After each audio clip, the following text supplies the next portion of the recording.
सगुण ही अगुण ही नहीं कछु भेदा। गावहि मुनि पुराण बुध वेदा। अगुण अरूप अलख अज जोई। भगत प्रेम बस सगुण सोई। जो गुण रहित सगुण सोई कैसे। जो गुण रहित सगुण सोई कैसे। जिमिहि मऊ पला बिलग नहीं जैसे।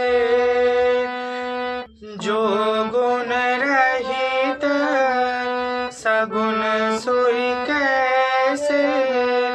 जो गुण रहित सगुण सोई कैसे। जिमिहि मऊ पला बिलग नहीं जैसे। उपला बिलग नहीं जैसे। जो गुण रहित सगुण सोई कैसे। जिमिहि मऊ पला बिलग नहीं जैसे। जो गुण रहित सगुण सोई कैसे।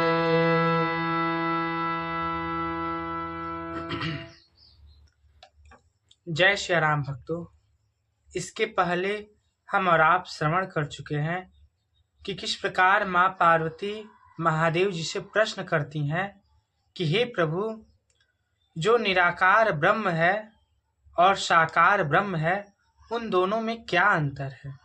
क्या निराकार और साकार अलग हैं? और यदि एक हैं तो आप हमें यह बताइए कि जो निराकार ब्रह्म है वह साकार ब्रह्म के रूप में कैसे प्रकट होते हैं।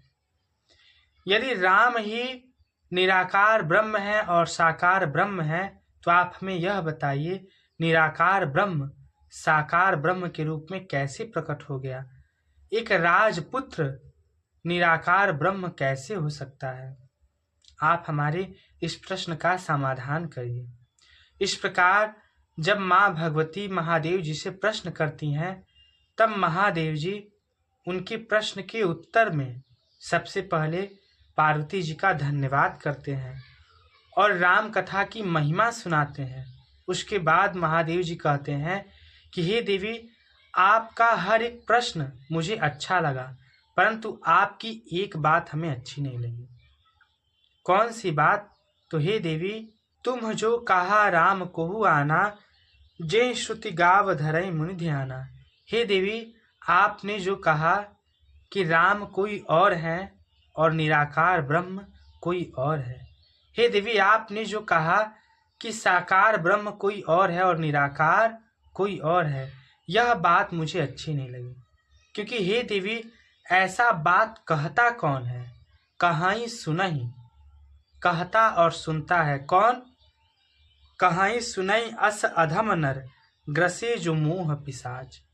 जिस मनुष्य को मोह रूपी पिशाच ने अपना ग्रास बना लिया हो, पाखंडी हर पद विमुख, पाखंडी हरि पद विमुख, जानहि झूठ न साच। जो पाखंडी है, जो भगवान के चरणों से विमुख है, जो गुरु के चरणों से विमुख है, जो सत्य और झूठ को नहीं जानता है, हे देवी, वही ऐसी बात कहता है कि निराकार अलग है और साकार अलग है। यद्यपि हे देवी, आपका प्रश्न समाज कल्याण के लिए था, परंतु ये प्रश्न मुझे अच्छा नहीं लगा। परंतु मैं समाज के कल्याण हेतु आपके इस प्रश्न का उत्तर दूंगा। उसके बाद महादेव जी उत्तर देते हैं। महादेव जी क्या बोले? सगुण ही अगुण ही नहीं कछु भेदा, गावहि मुनि पुराण बुध हे देवी सगुन ही अगुन ही नहीं कछु भेदा। साकार में और निराकार में भेद नहीं है। गावहि मुनि पुराण बुध वेदा।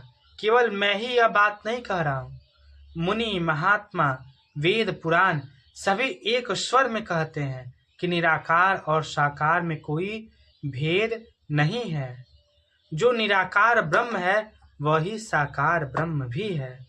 अगुण अरूप अलख गति जोई, भगत प्रेम बस सगुण सोई।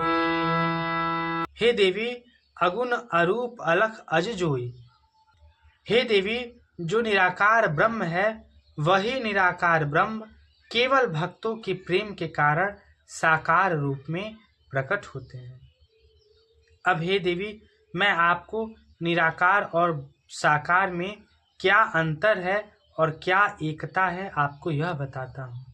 तब महादेव जी बोले, जो गुण रहित सगुण सोई कैसे, जो गुण रहित सगुण सोई कैसे, जिमे ही मऊ पला बिलग नहीं जैसे, उपला बिलग नहीं जैसे, जो गुण रहित सगुण सोई कैसे, जिमे ही मऊ पल बिलग नहीं जैसे, जो गुण रहित सगुण सोई कैसे।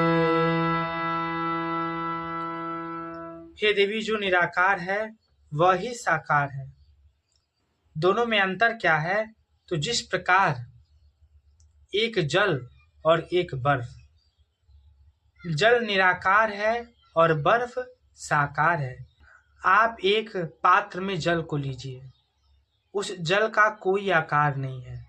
उसको जिस पात्र में आप रखेंगे उसी पात्र के आकार का वह हो जाएगा। तो वह जल ही निराकार ब्रह्म का स्वरूप है। और फिर उसी जल को किसी पात्र में रख के आप फ्रिज में रख दीजिए तो वह जल बर्फ में बदल जाएगा और वह बर्फ साकार ब्रह्म के समान है। जिस प्रकार जल ही बर्फ बना है उसी प्रकार निराकार ब्रह्म ही साकार रूप में प्रकट होते हैं। और फिर वह बर्फ जब अधिक गर्मी पाता है तो फिर जल के रूप में कन्वर्ट हो जाता है। उसी प्रकार साकार ब्रह्म अपनी लीला को समाप्त करके निराकार ब्रह्म में विलीन हो जाते हैं। इसलिए हे देवी निराकार और साकार में कोई अंतर नहीं है। अब हे देवी मैं आपको राम जी के विषय में बता रहा हूँ, राम की महिमा सुना रहा हूँ। विषय करण सुर जीव समेता, सकल एक ते एक सचेता, सब कर परम प्रकाशक जोई, राम अनादि अवधपति सोई। विषय करण सुर जीव समेता। विषय क्या है? देखना एक विषय है, भोजन करना एक विषय है, कान से सुनना एक विषय है, हाथ पांव से चलना एक विषय है, एक क्रिया है। और यह क्रिया किसके द्वारा प्रकाशित होती है? यह क्रिया, यह विषय किसके द्वारा संपन्न होती है? तो हमारी इंद्रियों के द्वारा। यदि आँख न रहे हमारे पास तो हम देखने की क्रिया को संपन्न नहीं कर पाएंगे। यदि कान न रहे हमारे पास तो हम सुन नहीं पाएंगे। यदि पाँव न हमारे पास रहे तो हम चल नहीं पाएंगे। यानी जितने विषय हैं, जितने क्रिया हैं, उसको प्रकाशित करने वाली हमारी इंद्रियां हैं।